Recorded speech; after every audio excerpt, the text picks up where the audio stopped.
Lovely. Thank you, Mariana. And thanks everybody for being here today. Very excited to share with you. So my name is Fiona Walsh.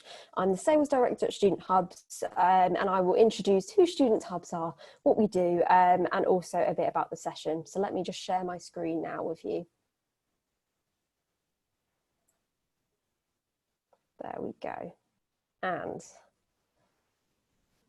great. Can everybody see that? Just feel free to nod your head. Lovely.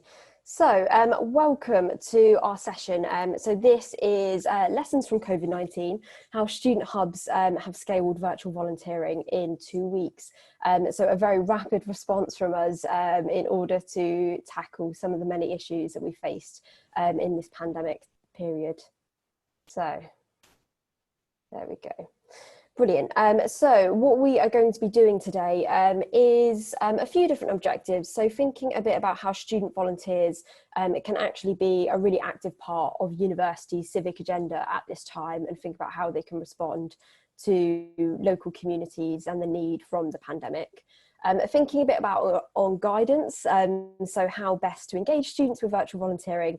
I'm going to be sharing a few examples of, how we've actually gone out to recruit for some of these programs. So hopefully that will be very helpful thinking about coming up to autumn and the launch of many virtual volunteering programs. And also thinking about guidance on what the student volunteering sector can learn from this experience, and certainly reflecting on what we at Student Hubs have learned from this experience, because it's been a very interesting journey and we've done a lot of learning in a very short time. So really keen to kind of share this with as many people in the sector as possible, thinking about what is ahead for us in autumn 2020. I'm thinking about the agenda of the session, so I'm going to introduce you to Student Hubs and how we've kind of explored the programs that we've looked to scale virtually, thinking a bit about reflection, what we've learned from our students, from our community partners, and about working with universities as well, and how we're going to take all the learnings that we've had in this kind of 6-month period from delivering and really move forward with that in autumn 2020. And what I'll say is I've got quite a lot to get through. So what I will do is I will get through the presentation, but I'm going to make sure that I'm leaving about 15 minutes at the end for questions.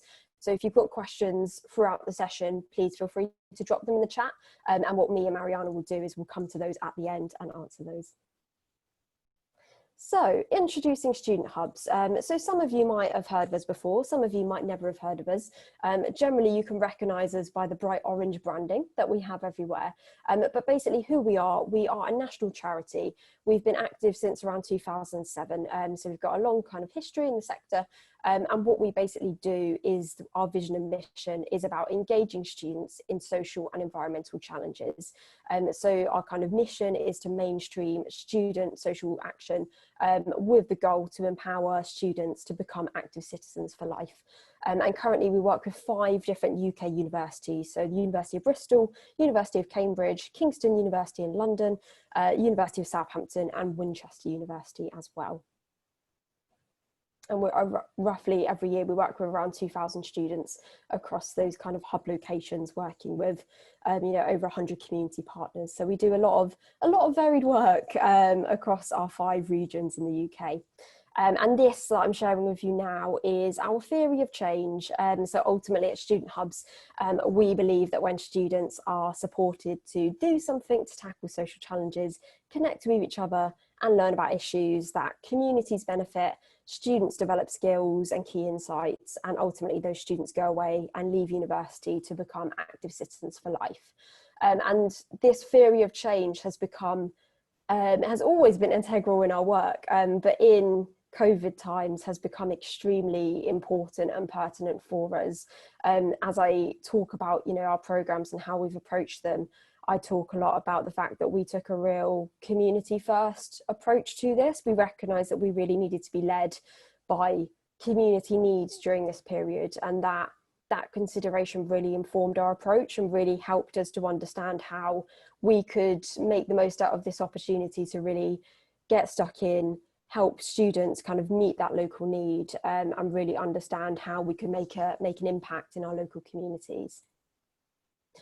So during the course of this presentation, I am going to talk to you about kind of 3 case studies of programs that we converted into virtual programs. We run several different programs, but this is 3 kind of examples of volunteering programs that we run at student hubs across various different hub locations, and I'll just introduce those to you now. So the first one is Schools Plus. This is our kind of flagship volunteering program. We've been running Schools Plus since 2012, and we run it in all of our 5 hubs, and that is about students going into local schools and tutoring, so working with primary and secondary schools and also working with colleges, and obviously that is all delivered face to face. All of these programs prior to March 2020 had always been delivered in person, so COVID presented a real challenge in terms of getting around that. We've also got the Social Innovation Programme, which we generally in student hubs call SIP. So this is a 6-week student consultancy programme, so basically training up students to become consultants for their communities. So we work in partnership with several charities and social enterprises in the local community, which we identify. We recruit students from various different degree courses to team up and basically come up with brand new solutions for these charities and social enterprises. So they will say, we have this problem, we need some help, advice, guidance on how we can do something about this, and our students will go away in their teams and kind of create a solution to these bespoke problems, and that is running 4 different hubs in our network. And we also have the active programme as well. So that was about students engaging with 7 to 14-year-olds in the local community, specifically about running sports programmes, so introducing young people to different activities and sports with the idea that that would support mental health and just general well-being, and we run that in 2 hubs. So what you're all here for, the problem, how do we in 2 weeks very rapidly change all of our programs, or the programs that we were planning to run, from all lovely students meeting up on campus face to face, getting that kind of interaction? How do we go from that to this new virtual environment, which we are all too familiar with at this point, and how do we make that experience still meaningful and still relevant and still accessible for students? So when I was thinking about creating this presentation, I really thought about how we could break down this process and what we did. We went through it very rapidly, but actually we took several different steps in order for us to kind of get to the place where we could launch and evaluate these programs. And I think it's really important, particularly for us working in the student volunteering sector. I think, not to generalize, but I think very much we are action focused people. I know at student hubs we like to go out and we see a problem and we want to fix it and we want to act straight away, but when you do that, you sometimes skip that thinking stage, which actually in this crisis has been really important for us before we start launching these programs, to really critically think about what we were doing, how we were enacting these programs, what the impact of that would be, what would make the most impact in terms of the students and the communities that we work for. So in this kind of solution, I'm proposing 4 different stages. That think one is critical. Make sure that you build in time for that before you start building the blocks of what that program looks like, and then you kind of go through a launch stage and evaluate, and that launch and evaluate stage actually happens around the same time. So I think very much what we learned is that we needed to not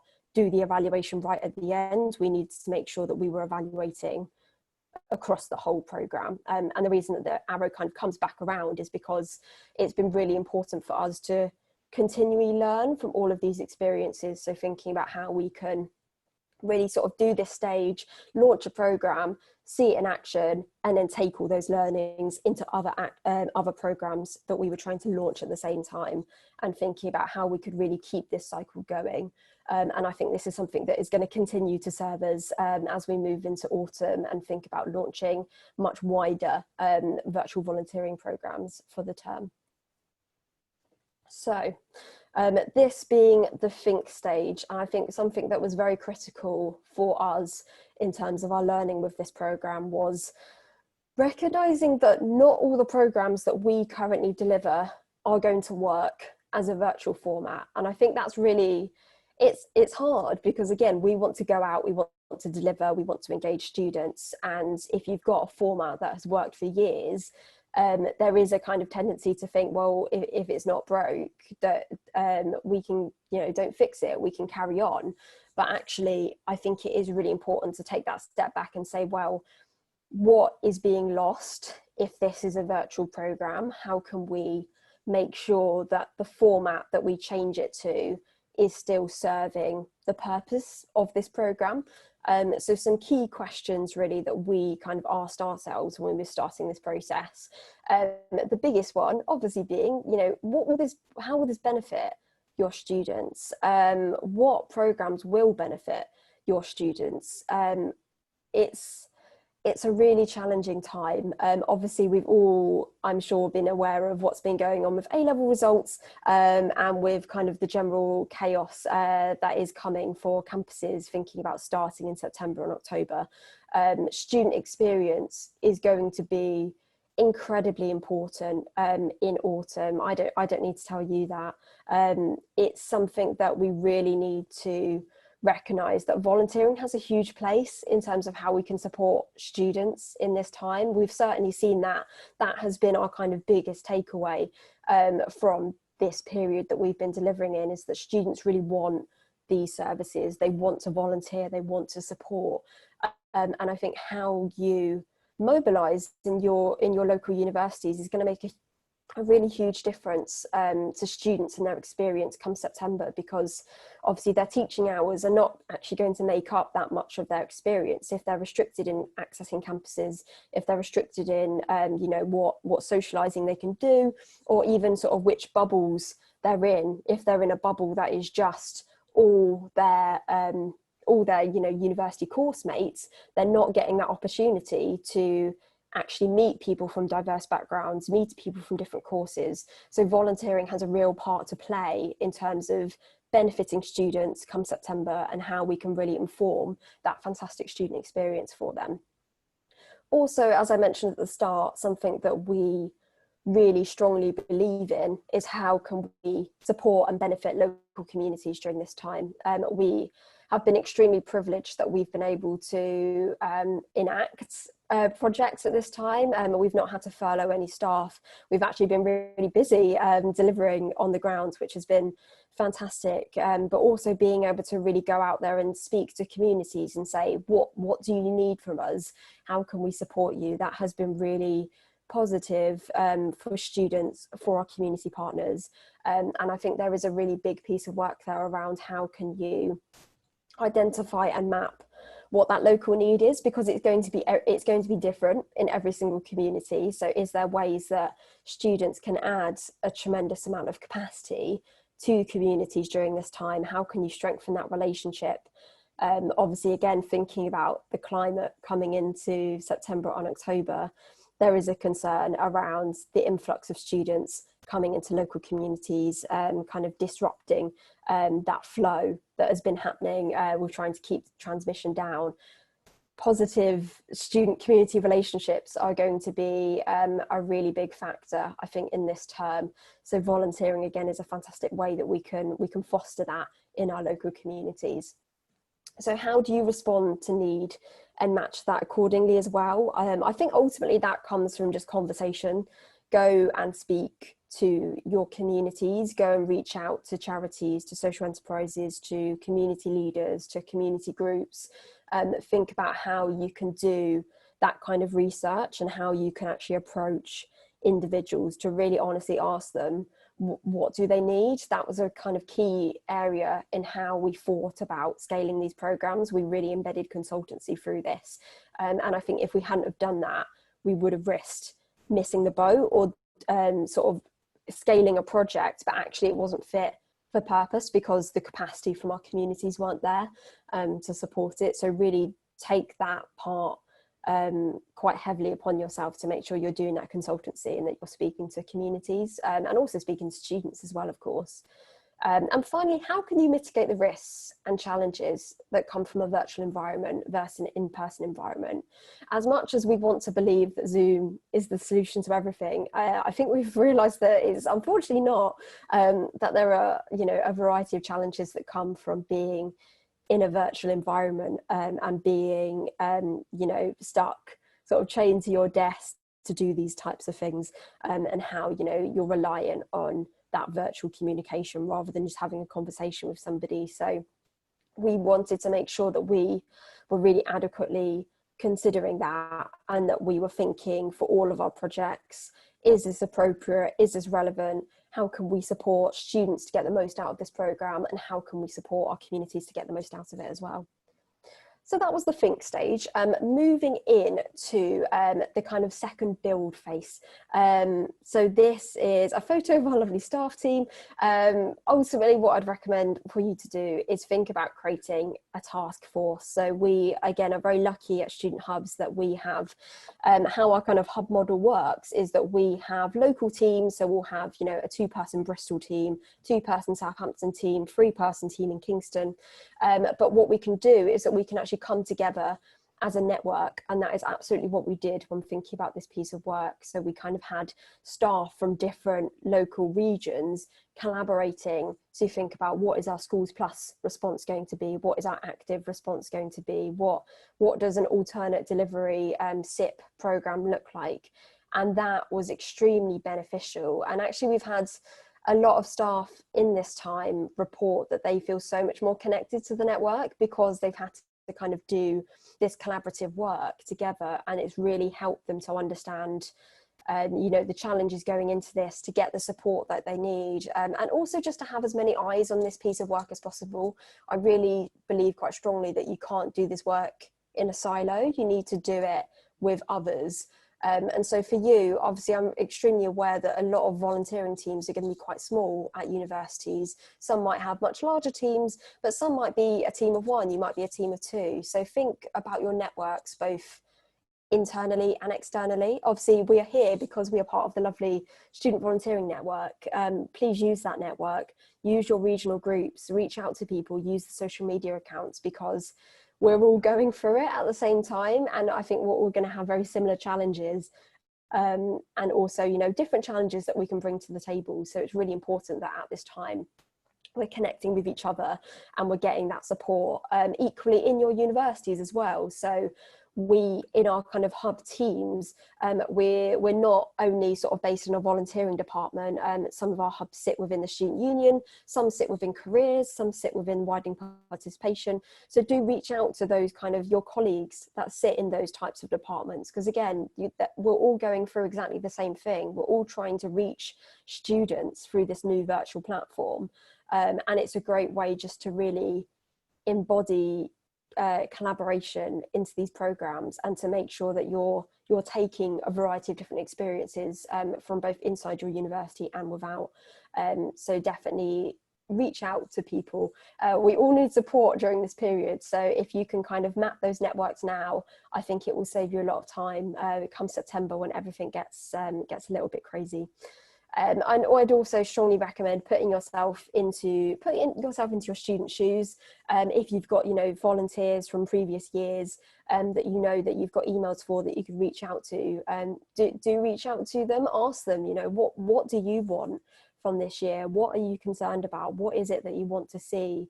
I think for us, we saw that a lot of students were just really happy to have the opportunity to connect with other students from different disciplines and backgrounds as part of this volunteering, because particularly in lockdown, a lot of our students, they went away from their university communities. They were quite lonely, and they told us that actually these projects gave them an opportunity to connect that they otherwise wouldn't have had. And equally the local community shoes as well. Like I've already talked about the fact that going out and speaking to your community, I think, is a really big part of this work. Just go and have conversations, have video calls, have phone calls, email people, because it will really inform this process for you. That consultation bit should be a big bit of this work before you start thinking about, launching these programs. And equally, universities civic agenda. Some of you might know about the UPP Foundation. They have a kind of civic universities network. Lots of universities, I believe over 100, have signed up to that agreement.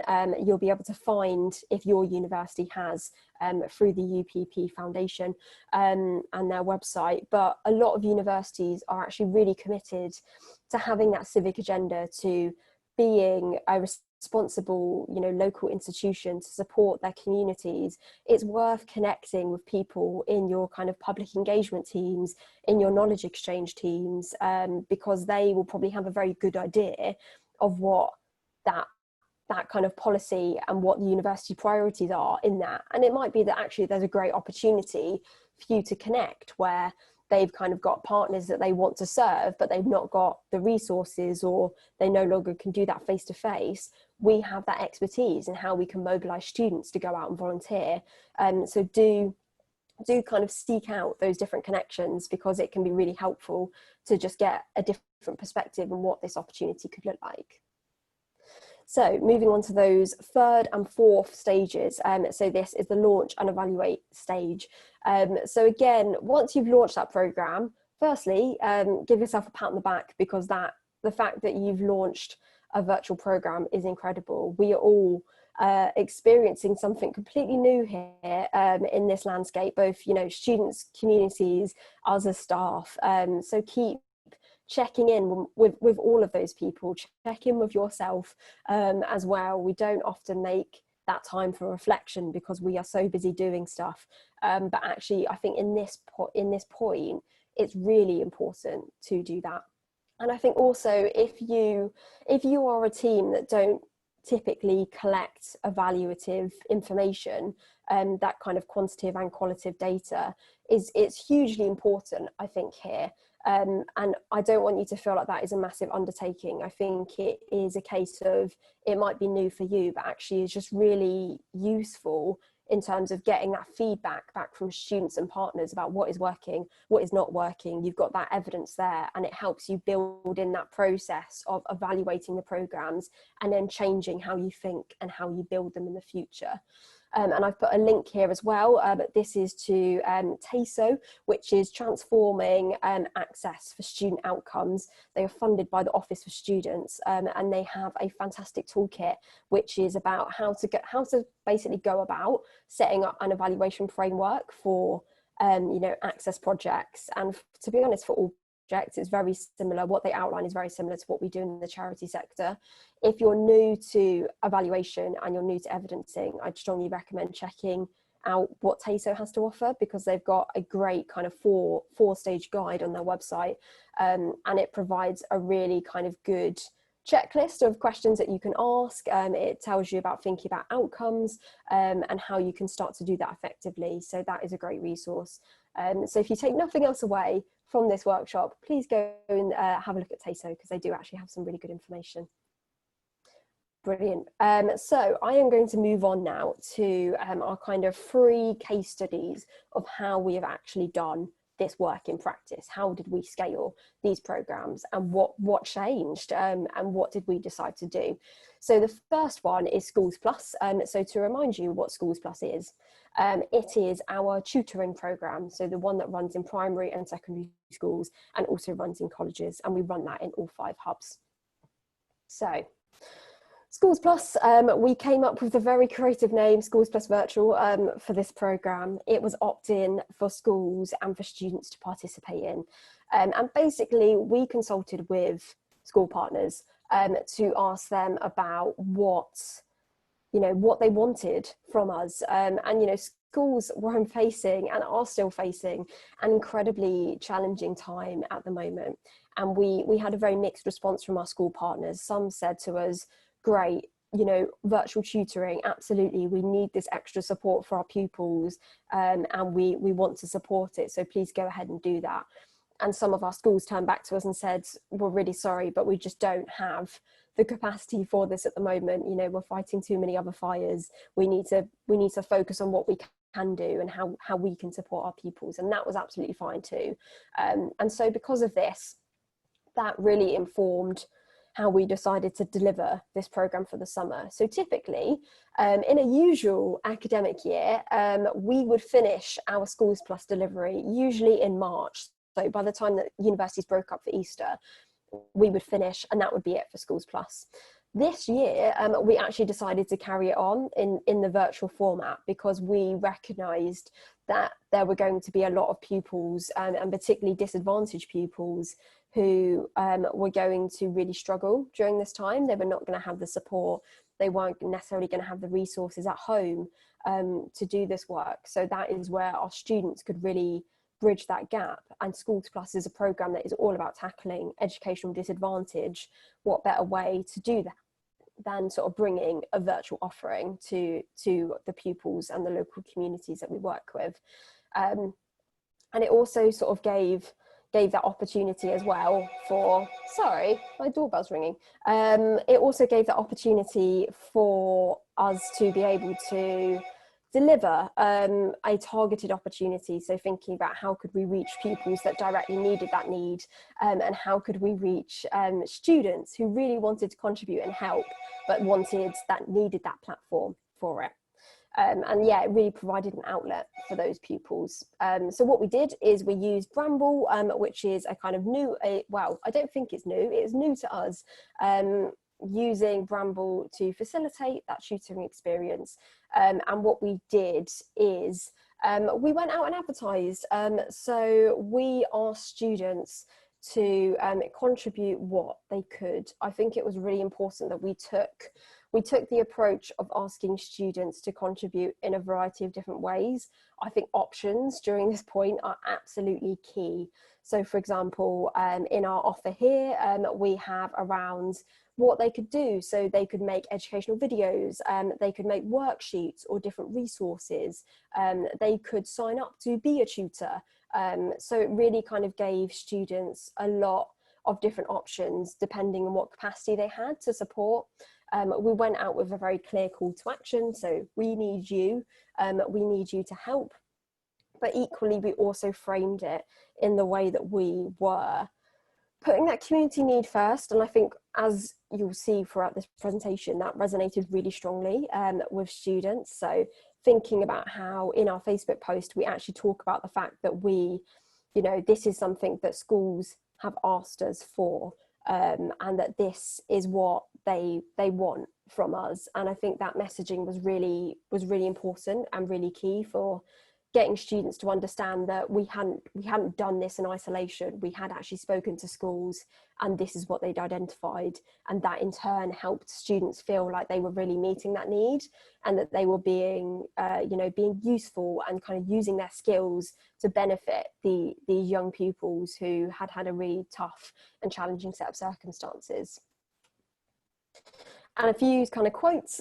So this is from one of our students at Bristol Hub who took part in Schools Plus Virtual, and said that they really recognise that there's clear educational disparities in the community, that they'd had, volunteering with Schools Plus had been a real highlight of their student experience, and that actually they really recognised that there was going to be a huge impact on educational attainment for disadvantaged pupils. So they wanted to do what they could to help. And I think that is it's really indicative of what we saw from students in this time, was actually they had a lot of energy and appetite to go out and help. They were really sensitive to what communities needed at this time, and that was really lovely to see, and we were quite humbled by the fact that we could provide a platform for that. Another quote here from one of our community partners. So we actually worked at Southampton Hub. We worked with the University of Southampton and their widening participation team to create 38 activity packs that went out to all of our local school community partners in order to give those pupils something to do whilst they were at home and couldn't benefit from that in-person experience. And our community partner said that the activity packs were a brilliant little project for the pupils to work from at home, that many of the pupils are really disadvantaged. In our programs, we actually go out and target disadvantaged young people. So that was a real priority for us to make sure that we were supporting them. And also the fact that we delivered that made it totally accessible for those pupils that would normally miss out on those interventions as well. So it's great to hear how positive our kind of school partners were with that intervention, that they really valued the fact that we were adding capacity to the work that they were doing.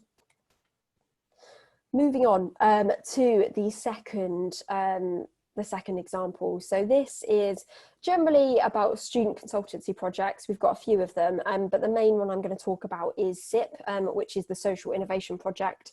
So again, to give you a bit of a refresher, our SIP is a 6-week student consultancy program, and that is about working with charities and social enterprises who provide kind of briefs on problems that they've got, and our team of student volunteers goes away, researches the problem, and presents our charities and social enterprises with a great new solution as part of a fab showcase event. And we ran all of our showcases online this year as well. And that was run in 4 different hubs. So with our student consultancy program, so again, that was opt-in for charities, for social enterprises, and for students to participate in. And it actually gave an opportunity for us to launch an extra Covid-19 cycle in our Winchester hub.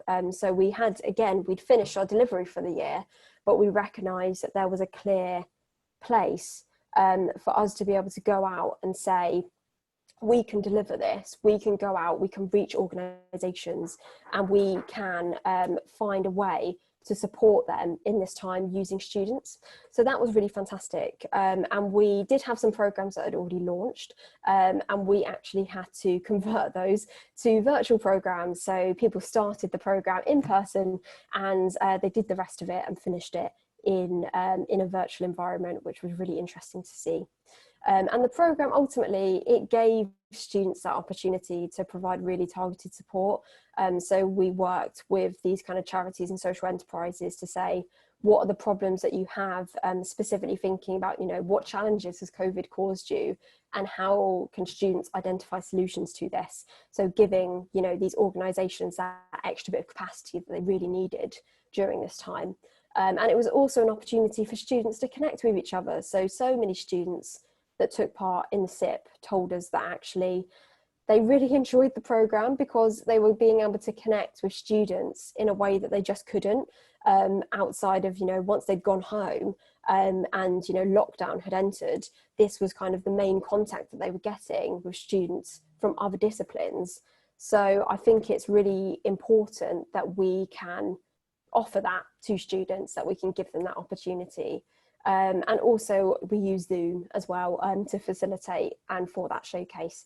So I will explain a little bit later at the end some of our top tips from that and from our learnings. So how did we advertise this programme? So we advertised it, and again, we focused quite heavily on communities and community engagement. But with the SIP, we also recognise that it's a really good programme in terms of developing employability and developing skills. So we went in and did a kind of very targeted ad around skill development as well. Very interestingly for this programme, we actually opened it up to recent graduates.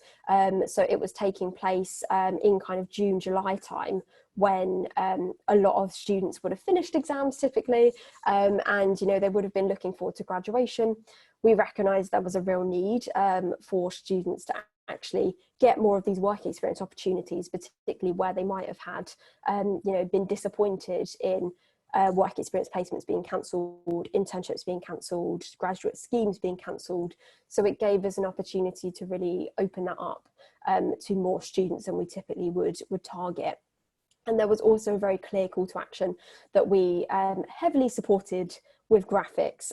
So as you can see, our lovely orange branding that we have here with, I think this one is really important. So how we've kind of broken down how to SIP help the community, again, being really extremely targeted with, this is the programme that is supporting your community, here is how you directly can benefit this. And that advertising really sort of resonated with students. It really engaged them quite strongly. And as a result, with our SIP programs, we weren't sure what to expect, because one, we typically wouldn't deliver at this time of the year. And two, we would typically, our SIP in year, it can be kind of very variable how many applications we get. Certainly in Winchester, we launched this extra cycle and we had well over the applications that we would have expected for this program. So we were really pleased to see that. And again, I think it showed that actually there was a real appetite and there was a real need from students to deliver this type of work. And some more quotes here. So a student from Winchester telling us that the reason they wanted to take part in the SIP was that they wanted to use their lockdown experience to apply those skills they've learned in university in that real world context. They wanted to, have that opportunity to work with charities and institutions in a non-academic context to give back to the community in that process. And also, in this time of social distancing, it would provide the chance to widen the network of people with whom I interact. So I think that is a really big strength of our programs, was that we were able to go out and to tell students that they had an opportunity to connect with others. They had that opportunity to still feel like they were giving back to that local community, that they were still invested in that university community. So really don't underestimate that as we head into the kind of new academic year. And also another case study here, this is for Impact Labs. So this is basically our postgraduate version of the SIP, but instead of a more general brief, it focuses quite heavily on impact. So thinking about working with impact measurement for local charities and social enterprises.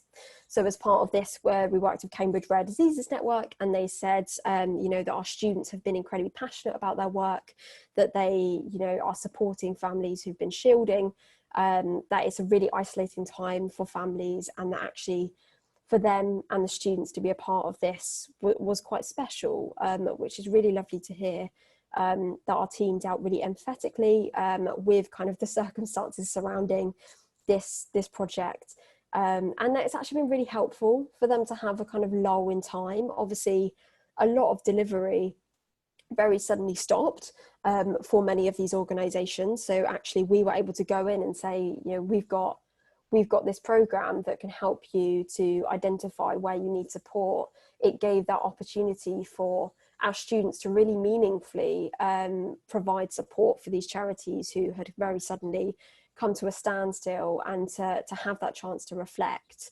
And they said that they thought we helped them do that. So that was really lovely to hear, and great to know that our programs really were supporting those who needed it. So final case study, challenge accepted. So obviously this is not the same title as Active. This is the one program that we really changed what it looked like in delivery. So to give you that reminder of what this program was, it originally was about students engaging with 7 to 14-year-olds with sports activities being run in 2 hubs. We recognised that we could not deliver that program, we could not do it justice in the way that we wanted to, which was a real shame, because we had already recruited and trained our volunteers for it. We were going to start as soon as Easter came back, and we just couldn't do it. But there was a lot of important kind of thought processes and considerations in that. We recognised that because of lockdown measures, there was a lot that we just couldn't achieve with that programme. Sports facilities were closed. We couldn't ask our young people and our volunteers to use their time outside to support each other. Also around social distancing, how to make that work safely. We recognised that was just completely outside of the scope.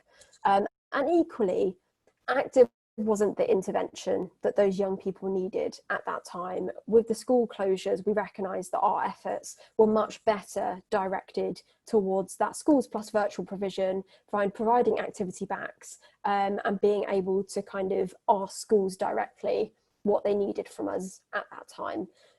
So instead, what we did is we kind of revisioned this. So we kind of cut out the young people facing element of this programme, because we were already being able to mobilise on that through another programme. And we made it into a social media challenge. So this happened across a week in April. And we kind of thought about, active is around mental health, around using activity to support your well-being.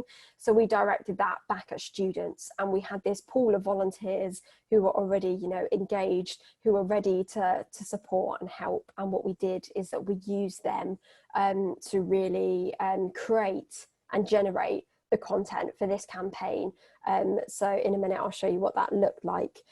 But just a note to say that this was also really great in terms of it being a short campaign, it being a kind of one-off activity, but also we were able to link our kind of what we had done with Active and Challenge Accepted into a fundraiser that we ran that was led by staff the following month in May. And that was about getting funds in to support our COVID kind of response and delivery.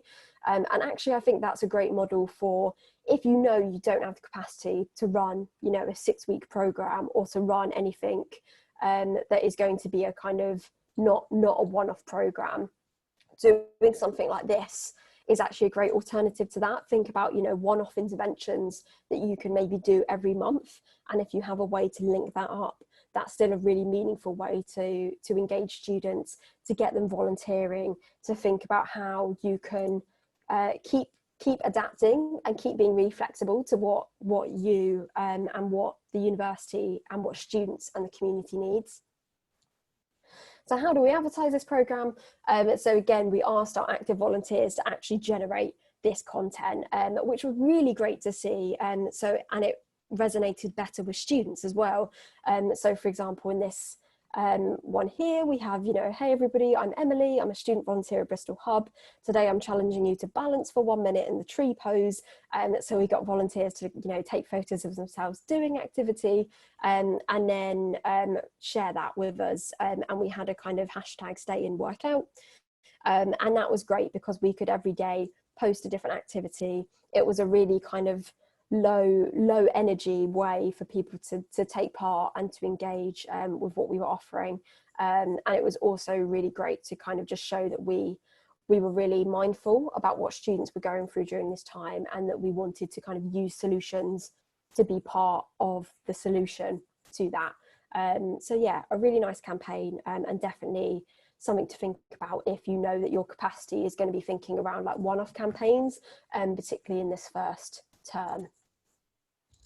So before I get into questions, I just want to reflect on some of the key takeaways that we had from this alternative delivery.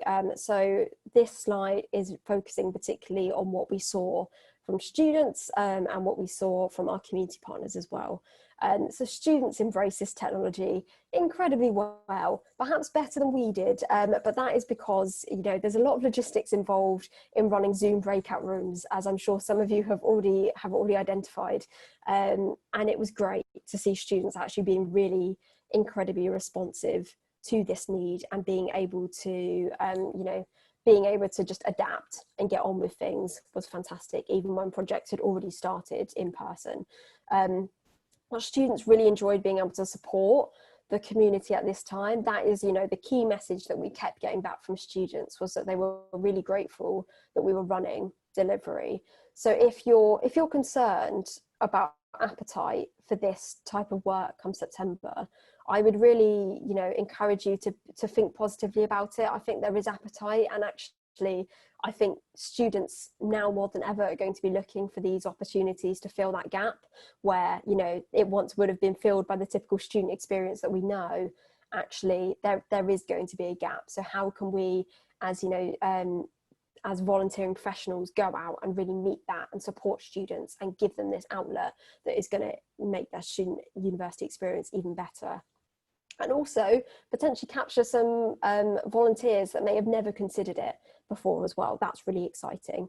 I think ultimately we really found that our programs were more accessible during this time because people could allow more time for it. They weren't having to, travel into the city or travel into universities to go to a meeting about the SIP, for example. It meant that, those students who are commuter students, that are mature students, that are parents, they were able to engage in this perhaps in a way that they wouldn't have done with an in-person program. So we are really going to reflect on that and take that forward into the future.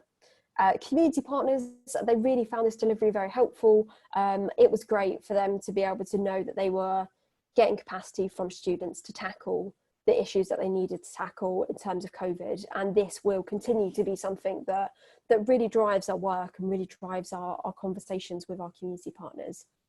Equally, for our beneficiaries as well, so the young people that we work with in local communities, it was really able to bridge a gap and really support our school partners with giving an extra level of intervention that they maybe just couldn't kind of staff or have capacity for. So something I didn't actually mention when I was talking about our Schools Plus virtual delivery is that we generated a kind of form where parents could sign up their children for that virtual tutoring service. So that kind of gave an option for the schools that didn't have that capacity to engage in that program. We gave them another option. So again, really thinking quite carefully about the accessibility of these programs and how we could make sure that the intervention and the volunteering experience was right for those people that we wanted to benefit in the community. Some reflections from our experience as staff members. If you've got a shared Zoom account, definitely work out a rota or a system for booking. We recognised that as we started to actually fill up the calendar with a lot of different bookings for student events, for SIP showcases, for different volunteering, that we were starting to have a couple of clashes. So think ahead when you do this. If you've got a kind of preferred method that you're using for this, whether it's Zoom, whether it's Google Hangouts, whether it's Teams, just make sure that if you've got a central account, there's a booking process, there's a rota that you and your staff are communicating about who is using that, because that will be very helpful in the future. Do think about explanations for what to do in the event of technical difficulties as well. I think that's something that we really had to kind of keep on top of, because again, as we all know, not everybody has the same environment at home, not everybody's got the same reliable Wi-Fi connection. So how can you make sure that people understand what to do if their connection dies or if they've sort of dropped out in the middle of a meeting, really making people feel supported and comfortable with that as well. I would absolutely say that this is the time to be innovative, it's the time to be bold. Students had an incredible amount of compassion for us going through this learning process, even when it was quite obvious that this was new to us. Students were great at being able to support with that. So do go out and do be bold, and it might, to be honest, I think that this will very much become the future. So now is the time to pilot these initiatives. Now is the time, because you'll have that forgiveness from students and from community partners.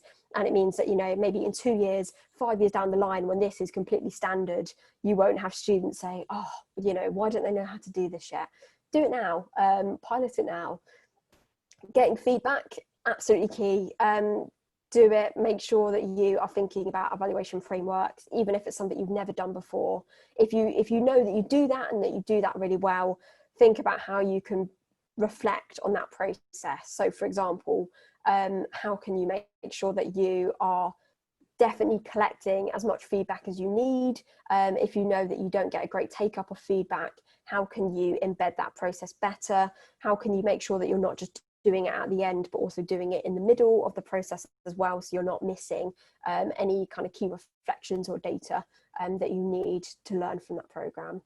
And this may be the future, so please do be brave. It is a very challenging thing to do.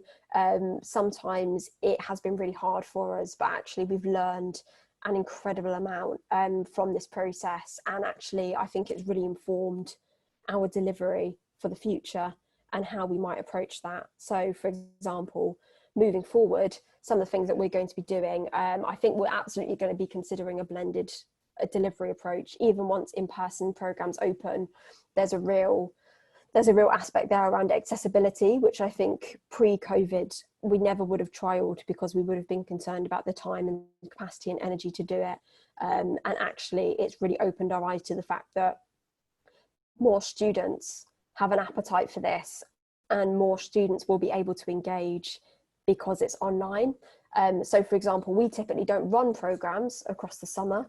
I think that virtual format could live next summer, as you know, we could continue on our delivery, even if you know, things have completely changed and everything's back to normal and everything's in person.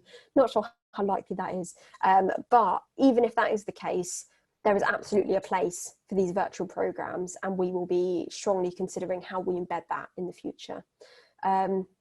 Continue teamwork as well, how we review and assess and improve program delivery. It's something we kind of started last year as an organisation anyway, but COVID really put that work into overdrive. So do reach out to your networks, think about how you can involve them in your work, in engaging with students, because I think that is going to be exceptionally key during this time. And finally, I'm extremely interested to find out what our impact data looks like. So because we have only just finished delivering some of these virtual programs, some are still going, we don't have that level of data analysis that we typically would by this point for what our 1920 programs look like.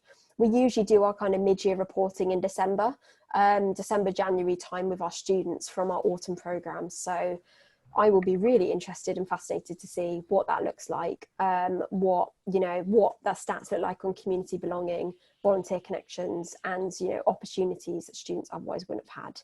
So lots to look forward to. So that is the end of my presentation. Thank you very much for listening to that, for me talk out at you at 50 minutes.